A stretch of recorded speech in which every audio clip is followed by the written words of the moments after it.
2007 elections was very significant in the history of Kenya because first and foremost it was bringing a close to a chapter in history, in the sense that the two principals who had competed and dislodged the ruling party in 2002 were now facing off between and among themselves. One claiming that the other had cheated in terms of gentlemanship. So there was animosity already between the two politicians who are really leading two majority tribal groups in the country. And also there was a huge division between the political ideologies among themselves and among the Kenyans as well. So in 2007, there was accusations and counter-accusations between themselves, and these really played off into the media to the extent that at the end of the day, it was one media against the other, and particularly within the vernacular FM stations, in the sense that they were used to campaign for hatred, they were used to campaign for stereotypes, and they were used to campaign to drive other communities from different parts of the country. During the time of elections, at that particular time, people voted very well and everybody voted peacefully. But at that the time of announcement of the results, there was a little bit of delay, to the extent that the then Electoral Commission, the chairman had even commented by saying the elections were being delayed and sometimes maybe they are being cooked somewhere.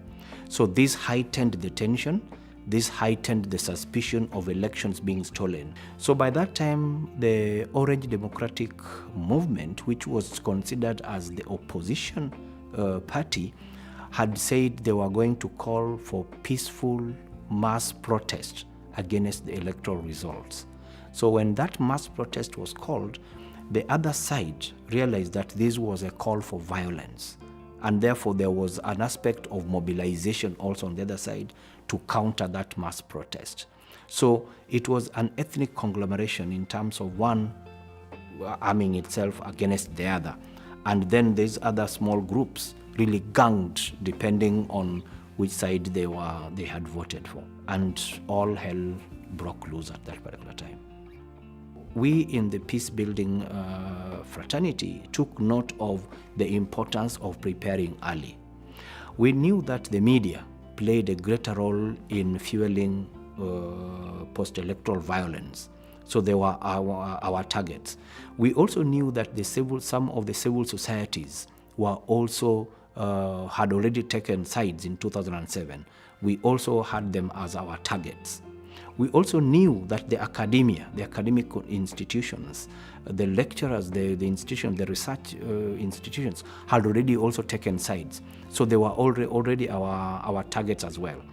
So through the network of GPPAC, NPI Africa reached out to some of our partners in Africa, including Accord, based in South Africa, and WANEP, based in West Africa, to just come together and think and share ideas on how to address or to prepare the media, the CSOs, and all other actors for peaceful electoral process.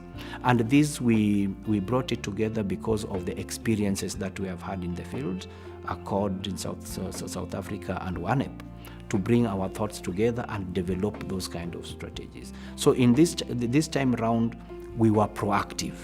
In 2007, we were reactive. And we can say that this heavily contributed to the responsible behavior of the media, to the responsible and non-political behavior of the civil society organizations, and responsible and non-political behavior of the research institutions. In this stage, I think the value of being part of GPPAC is that aspect of continuous learning, that aspect of continuous knowledge sharing, and that aspect of solidarity. And I believe that within the GPPAC framework, We still have a lot of knowledge to share. We still have a lot of skills to build on to one another. And if what we did in 2013 can be repeated, even in a wider and a bigger way, I'm sure that we can be able to reduce the level of violence that we are likely to see in 2017.